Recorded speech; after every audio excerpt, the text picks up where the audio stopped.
ఒక మంచి పనికి వందల శకునాలు. చిన్నపాటి వర్షానికి జంట నగరాలు అతలాకుతలమవుతుంటే, నాలాలో జనం వాహనాలు కొట్టుకుని పోతుంటే, ఆఫీస్కు వెళ్లిన వ్యక్తులు రాత్రికి ఇంటికి తిరిగి వస్తారా అన్న గ్యారంటీ లేదు.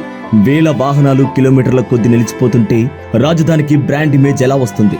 వర్షంలో మా ఇల్లు మునిగినా ప్రభుత్వం పట్టించుకోలేదు అన్న ప్రజల శాపనార్థాలు కొన్ని ఏళ్లుగా అలవాటుగా మారింది. పాలకులు మారుతున్నా రాజధాని నగరానికి శాశ్వత పరిష్కారం చూపించలేకపోయారు.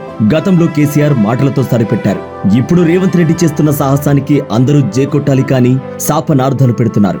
రేవంత్ రెడ్డి గారు చేస్తున్నది తన వ్యక్తిగత ప్రయోజనాల కోసం కాదు, రాష్ట్ర భవిష్యత్తు, భావితరాల భవిష్యత్తు కోసం. గతంలో ఎన్నోసార్లు జంట నగరాలకు వరదలు వస్తే ఎన్నో ఇబ్బందులు పడ్డారు కానీ ఎలాంటి ఆర్థిక సహాయం అందలేదు.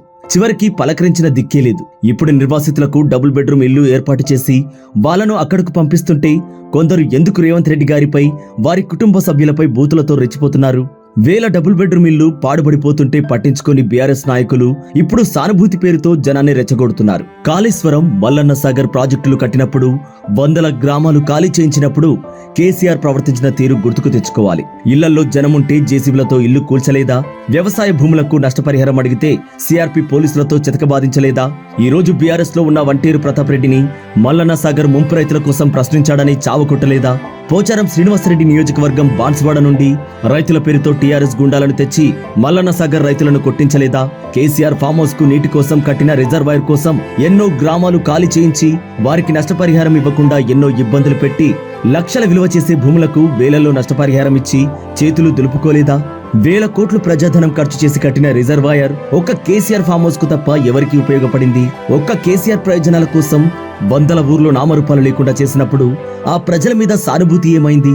ఇప్పుడు హైదరాబాదితుల మీద చూపిస్తున్న సానుభూతి, నేరెళ్లలో మీ ఇసుక దందాకు అడ్డుపడ్డారని గ్రామ ప్రజలను చిత్రహింసలు పెట్టినప్పుడు ఆ ప్రజల మీద సానుభూతి ఎట్టిపోయింది?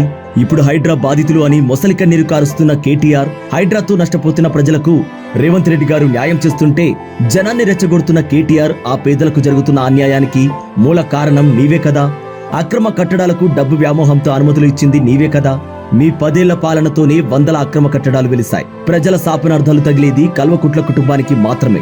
భవిష్యత్తులో వచ్చే ప్రమాదాలకు శాశ్వత నివారణ చేస్తున్న రేవంత్ చరిత్రలో హీరోగానే మిగిలిపోతాడు.